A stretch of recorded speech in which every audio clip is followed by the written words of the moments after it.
Hey, welcome back to GT Canada. Today we have a special actually for you. If you've already seen our road trip part 1, you've been waiting patiently for our road trip part 2.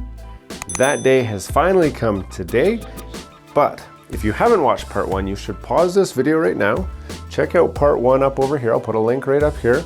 And I'll also put a link in the description because I really want you to see part 1 before you see part 2. If you're just tuning in now for part 2, you need to see what we did in part 1 to follow along with part 2. Those of you who have seen part 2, you will remember that we bought 3 cars for $500. We did the cars up in the WTF theme. What that means is, what's that for? The theme is loosely based off of the cars and the styles from the Fast and the Furious and the tuner era.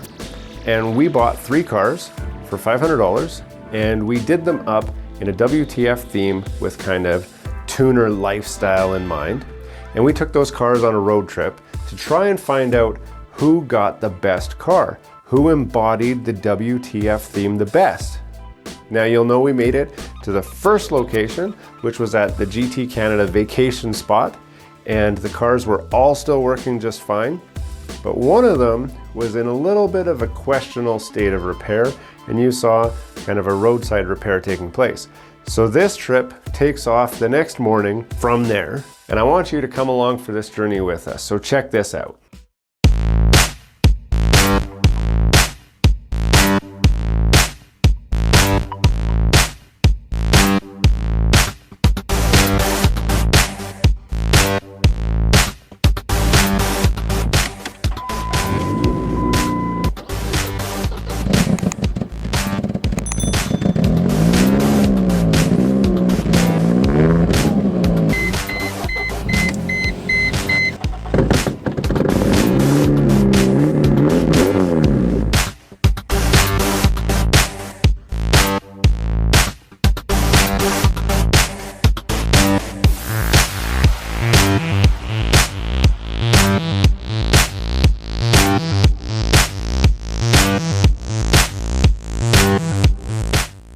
So this is day 2 of our trip.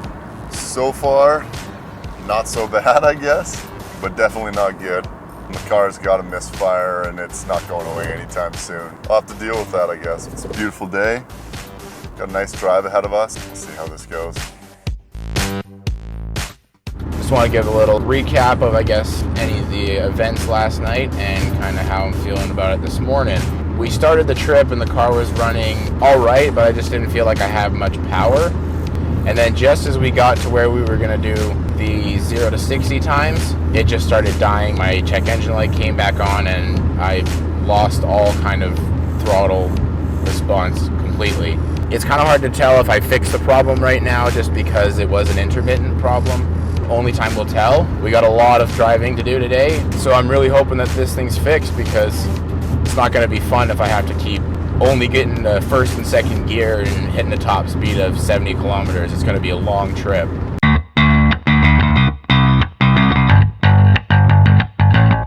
We made it through the night. We made it to our first destination. It is now day 2 and we are doing the major part of the route today.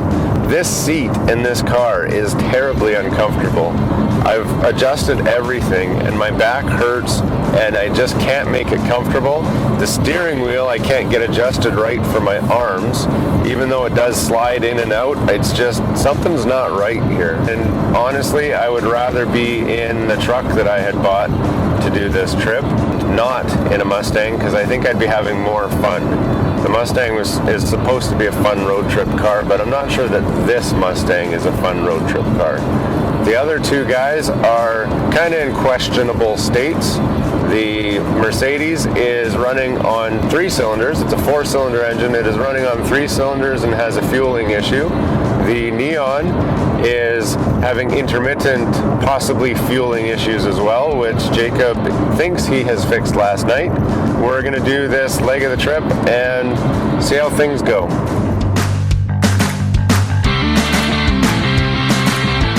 We just went to fill up some fuel, and as I was filling, I was losing a third of the gas that I was trying to put in. We stopped at Home Depot. I'm gonna try and see if there's any like hose or some kind of something that I can put on it or over it to try and seal it up a little bit so that next time I have to get fuel, I don't lose any, or at least don't lose as much.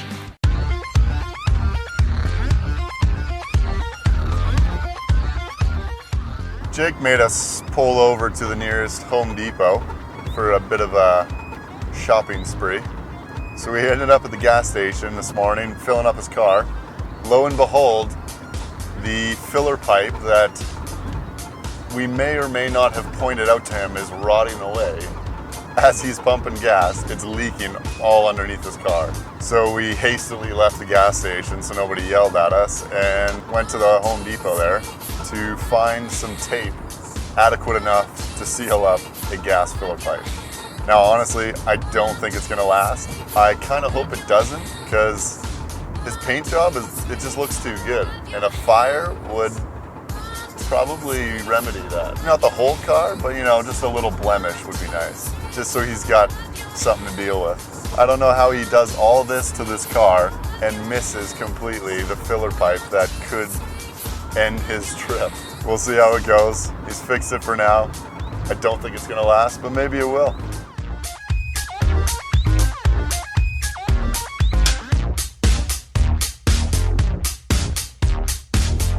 We pulled over, we're gonna do the classic peer review. This time it's not gonna be anything fancy like you may have seen in some of our other videos. We're gonna switch cars. So I came in the Mustang, so I'll be driving the Neon and the Mercedes. Then these two will drive whatever they didn't come in. High score wins, straight up. Makes sense. Any questions? No. Okay, pick. Short straw's the Mustang. Mustang. So I start with the Mustang. I'll start in there and you start in there. If I can make it. Yeah, easy on the throttle.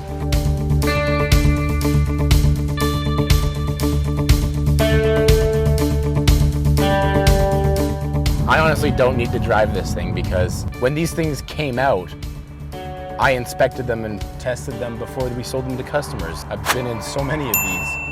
Although, I haven't been in one that has this soft of an engine. Oh, yeah! If it didn't have a turbo, I don't know if we would have left that intersection at all. It's its only saving grace, because it barely has an engine.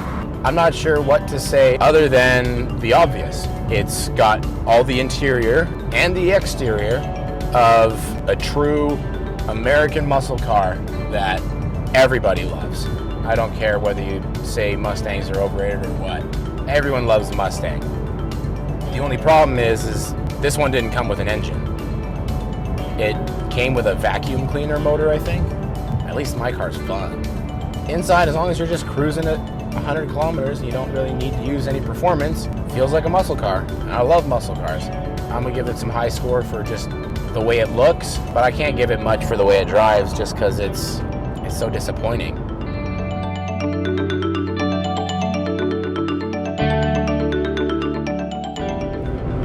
You can't really tell how bad his fuel problems are from outside of the vehicle. He just looks like he's taking it easy inside the vehicle. He is starving for fuel.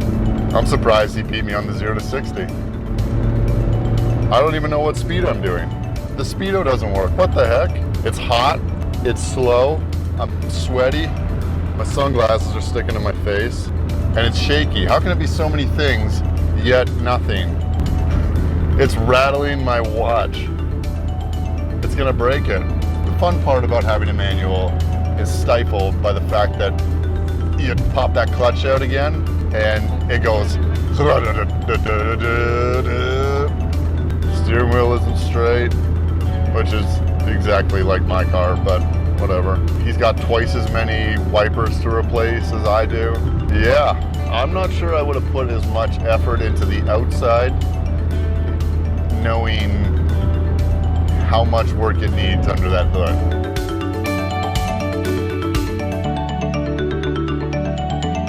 I am in the Mercedes C230 Supercharged. I have to say, initial impressions, I've always liked these cars. I wanted one for a long time and I've always been looking for a good deal. I'm happy that Isaac was able to get one for this road trip. I'm impressed with the paint job. Overall, sitting still, I'm gonna give this a good score. Test out the acceleration here. I'm told it's not that impressive, and based on the 0 to 60 results, I'd say it's still not that impressive. Doesn't feel as bad though. Quite as bad as what the numbers would imply from the 0 to 60 challenge. In typical Isaac fashion, the steering wheel is absolutely crooked. We've got check engine lights and a weird rattling sound. Might be the headlight jiggling. I mean, it drives straight. I fixed the fan because supposedly that didn't work, but now it does. So overall on this car, I'm gonna reserve my right to give the overall impression to the end. But for now, it's okay, it's all right. So Anton wrecked his car again. This is 2 years in a row. I think he's doing this on purpose, and now this is all he could come up with, was renting a car to take on the trip that could be fun, you know, looks flashy, and is definitely better than our cars. If I were to do a legitimate review on this car, I would have to say, no, I would not buy one ever. You know, for this trip, it's not bad. I don't know if I'd pay rental money to drive a car like this.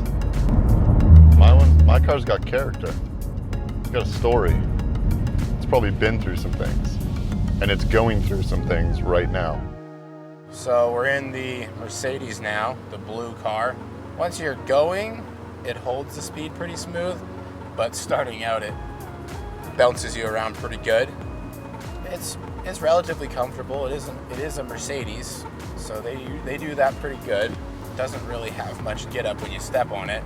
Unfortunately, I don't really think I can give this too high of a mark on the driving portion of this. It is going, which is the main thing, is it still moves, still gets you from point A to point B. I'd say it sits kind of middle pack, maybe a little bit lower than middle of the pack. It works, drives, goes in the gears and everything, but aside from that, it really doesn't impress. Okay, I am in the Neon, which has reportedly been suffering some mechanical issues. Oh yeah.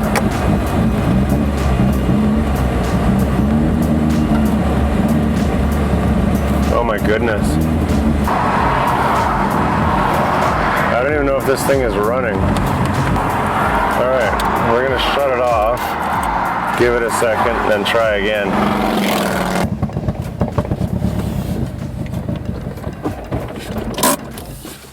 Peer review on this car. It looks good. In fact, out of all of the cars, I'd say it fully embodies the theme of the whole thing, but it is not good mechanically. I'm currently stranded on the side of the road because the car has an issue that the owner knew about, and now I'm stranded on the side of the highway. We're gonna try and troubleshoot this now, I guess, and see what we can figure out.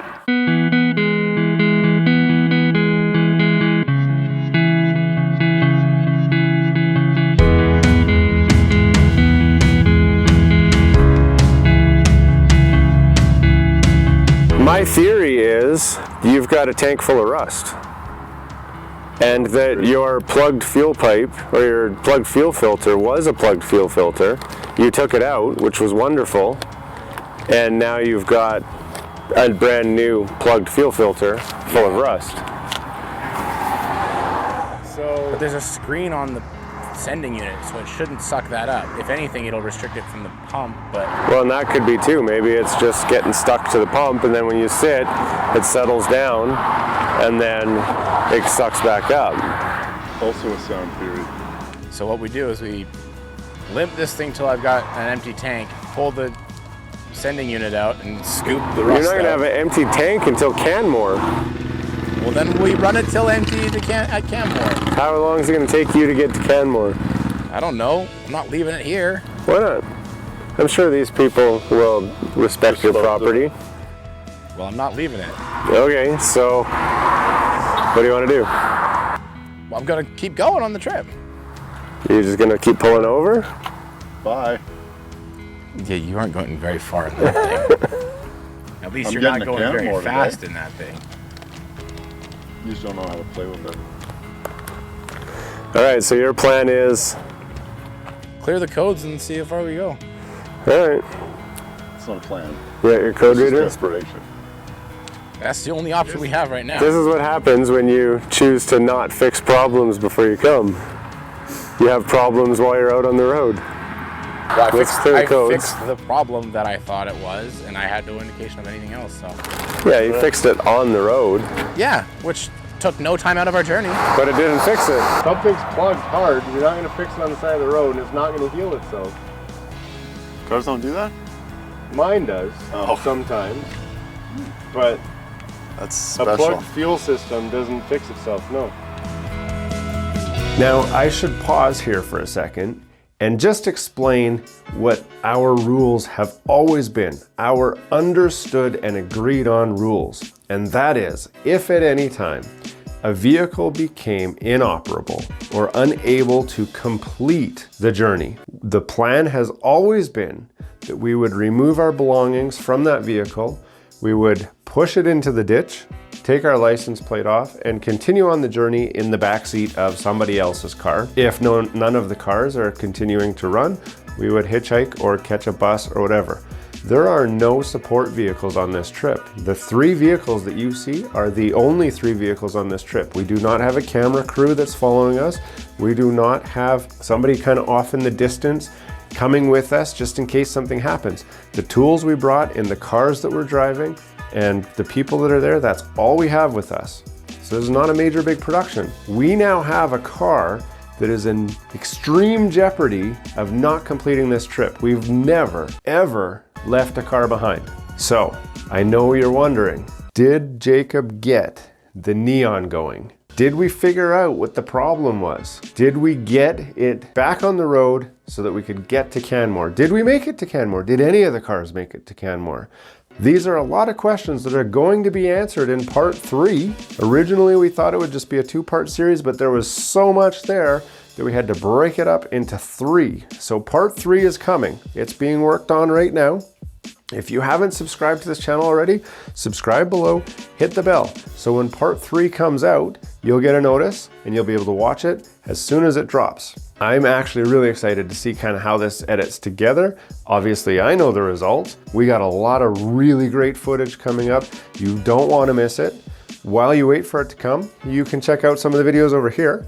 We've got a lot of great content, other content, not just road trips, not just how-tos, not just tips and tricks. We've got a lot of different videos, so check out those videos. But until next time, have a great day.